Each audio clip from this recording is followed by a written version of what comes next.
Hello सभी को, this is step up health. और आज का जो हमारा वीडियो होने वाला है वो एनजाइटी पे होने वाला है, एनजाइटी डिसऑर्डर पे होने वाला है। So the main problem about anxiety is कोई भी इसे सीरियसली नहीं लेता, लोग इसके सिम्टम्स को आइडेंटिफाई करना ही नहीं चाहते। एवरीवन वांट्स टू डिनाई कि हमें नहीं है एनजाइटी, और अगर हमें एनजाइटी है तो वो लोगों ऐसे सीरियसली नहीं लेते क्योंकि it's very normal to them. ऐसा सोचते हैं कि ये नॉर्मल चीज़ें ये तो होती रहती हैं, तो we take it very lightly. तो ये जो है सबसे बड़ी प्रॉब्लम बन जाता है, आगे जाके एनजाइटी अटैक्स होने लगते हैं आपको, और एनजाइटी अटैक से और हो सकता है ये प्रॉब्लम और ज़्यादा एस्केलेट हो जाए और फ्यूचर में आपको पैनिक अटैक्स भी होने लगेंगे।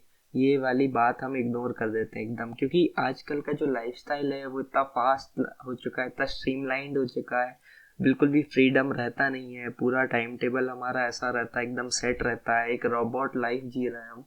तो बहुत सारे स्ट्रेस हो जाता है, एक टारगेट रहता है हमारी लाइफ में, गोल रहते हैं। तो सारी चीज़ें कंपाइल होके एक स्ट्रेस का कारण बन जाती है, और स्ट्रेस से होती है एनजाइटी, और एनजाइटी से आपको फिर पैनिक अटैक्स भी आने लगते हैं। तो जो मेन चीज़ है वो ये समझना है कि मेडिकली तो ये बहुत ज़्यादा कॉम्प्लेक्स चीज़ हो जाती है कि हमारे ब्रेन में ये हो रहा है, हमारे ब्रेन में ये हो रहा है, वो हो रहा है। पर हमें उन सब चीज़ों में मेरे ख्याल से नहीं पढ़ना चाहिए और बेसिक्स पे ध्यान देना चाहिए। बेसिक्स क्या है? क्या हम एक हेल्दी लाइफस्टाइल जी रहे हैं? क्या हम एक ऐसी डाइट ले रहे हैं जो हेल्दी हो? तो ये एनजाइटी डिसऑर्डर, एनजाइटी अटैक्स में होता क्या है? तो इसके सिम्टम्स मैं आपको बता देता हूँ, सिम्टम्स क्या है।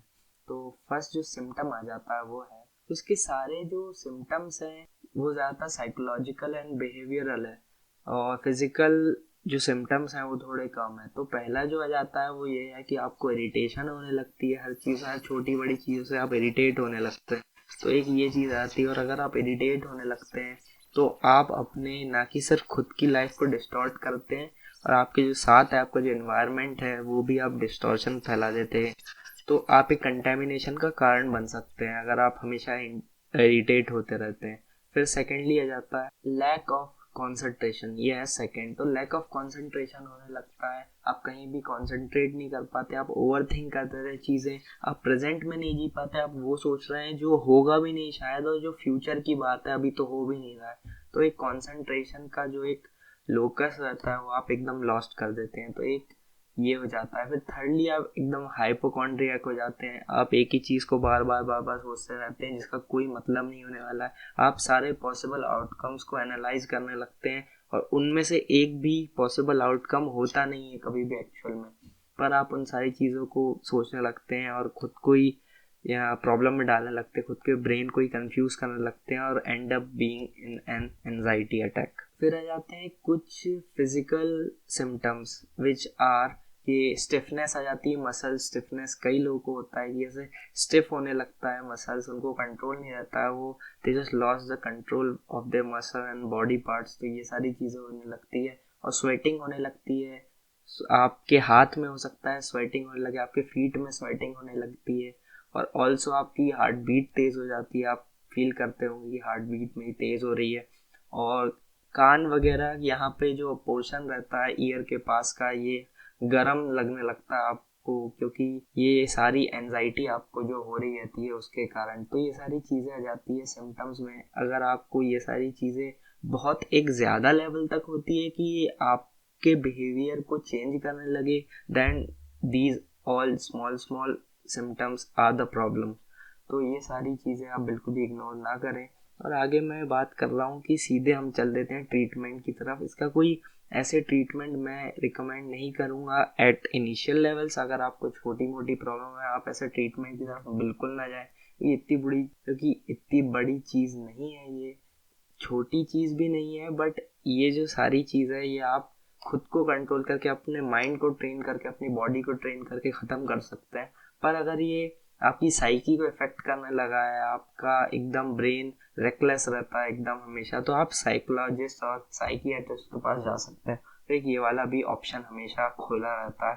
पर मैं आपको रिकमेंड करूँगा कुछ ऐसी चीज़ें जो आप घर पे ही कर सकते हैं, और ना कि आपको एनजाइटी नहीं होगी, पैनिक अटैक्स नहीं होंगे, पर आप एक हेल्दी लाइफस्टाइल की तरफ लीड करेंगे। तो ये सारी चीज़ अभी मैं बताने वाला हूँ। फर्स्टली आ जाता है आपको बहुत सारी चीज़ें छोड़नी होंगी। हो सकता है आपकी कुछ बुरी आदतें हैं जो आपके लाइफ को इफ़ेक्ट कर रही हैं वो सारी चीज़ें आपको छोड़नी होगी। बिकॉज थिंग इज़ कि इंसान क्या करता है कि कोई भी एक चीज़ ले लेता है, कोई भी एक एडिक्शन ले लेता है जो एक एस्केप पॉइंट बन जाता है। आप जो भी लाइफ से एस्केप करना चाहते हैं आप उस पर चले जाते हैं, आप उस पर शिफ्ट हो जाते हैं, जो बहुत ही डेंजरस है, क्योंकि आखिर में आपको जो भी इनेब्रिएशन है उससे बाहर ही आना है और उसके बाद आपको आपकी रियल लाइफ ही जीनी है। तो आप एक एस्केप प्लान को क्यों यूज़ कर रहे हैं? तो ये सारी चीज़ें मैं बता दे रहा हूँ जो आपको छोड़नी है अगर आप करते हैं और आपको एनजाइटी अटैक्स आते हैं। तो फर्स्टली रहता है स्मोकिंग। स्मोकिंग एकदम छोड़ देना है आपको। I know smoking is the hardest addiction to leave. उसको छोड़ना बहुत ज़्यादा मुश्किल हो जाता है और बहुत ज़्यादा एडिक्टिव रहता है टोबैको। तो एक ये वाली चीज़ आपको छोड़ देनी है। अगर आपको ड्रिंकिंग प्रॉब्लम है तो उसको मिनिमाइज़ कर सकते हैं आप। मिनिमाइज़ करने को बोल रहा हूँ, ना कि बंद करने को, पर आप मिनिमाइज़ करने की कोशिश कर सकते हैं। फिर आ जाता है कैफ़ीन इनटेक को कम कर देना। कैफ़ीन इनटेक बहुत कम कर देना। आपको कैफ़ीन ज़रूरत से ज़्यादा बिल्कुल अच्छा नहीं आता। चाहे तो अगर आप एक टी ड्रिंकर हैं तो आप कैफ़ीन से टी पे शिफ्ट हो जाए, आप कॉफ़ी की जगह टी लेने लगें तो हो सकता है कि थोड़ा उससे एक बेटरमेंट आ जाए। पर कैफ़ीन अगर एक्सेस में आप लेते हैं तो that's not good at all. तो ये सारी चीज़ें आपको छोड़ देना है। फिर आ जाते हैं क्या चीज़ें आपको करना है। तो पहली चीज़ आ जाती है जो एकदम बेसिक है, इसमें कोई बताने की बात ही नहीं है, डू एक्सरसाइज। एक्सरसाइज करें आप।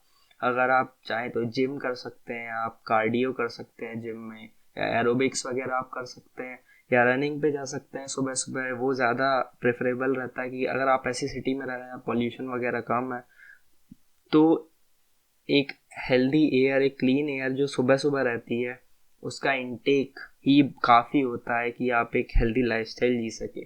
फिर सेकेंडली आ जाता है कि आपको आखिरी में जो चीज़ आ जाती है जो फिर से बिल्कुल बेसिक है कि एक हेल्दी डाइट लें। कई लोग क्या करते हैं, हेल्दी डाइट नहीं लेते, बैलेंस डाइट नहीं लेते। कई लोग ब्रेकफास्ट ज़्यादा खा लेते हैं जिससे वो लंच नहीं करते और फिर पूरा उनका डाइट साइकिल बिगड़ जाता है। कई लोग लंच ज़्यादा कर लेते हैं तो फिर वो रात की मील को स्किप कर देते हैं, या फिर कई लोग ऐसा करते हैं कि उनके मील जो रहती है उसमें सही तरीके से प्रोटीन्स एंड न्यूट्रिएंट्स नहीं रहते हैं। तो ये सारी चीज़ आप देखें कि ये सब आप गूगल करें कि क्या मैं खाऊं तो which is good for me. तो ये सारी चीज़ें आप इंड्यूस करना चालू कर दें आपकी लाइफ में तो सही होगा, क्योंकि फिर एक बार आपको पैनिक अटैक्स आने लगेंगे, एक बार आप एकदम आप परेशान हो जाएंगे, आप डिप्रेस हो जाएंगे। उससे अच्छा ये है कि ये सारी चीज़ें कर लें, ना कि ये आपके मेंटल हेल्थ को अच्छा करेगी बल्कि फिजिकल हेल्थ को भी अच्छा करेगी। क्या हो ही क्या रहा है, आप थोड़ा और अच्छे दिखने लगेंगे, इससे ज़्यादा कुछ नहीं होगा। ये सारी बातें मैंने आपको बता दी, सिम्टम्स बता दिए, ट्रीटमेंट बता दिया, और अगर लास्ट रिजॉर्ट पे जाना पड़ा तो आप साइकोलॉजिस्ट और साइकियाट्रिस्ट को भी कंसल्ट कर सकते हैं। So that is it. ये मैंने आपको बता दिया एनजाइटी के लिए। अगर आपको पैनिक अटैक्स के बारे में जानना है तो आप आई बटन पे क्लिक कर सकते हैं, वहाँ मैंने पैनिक अटैक्स का कार्ड दे के रखा है।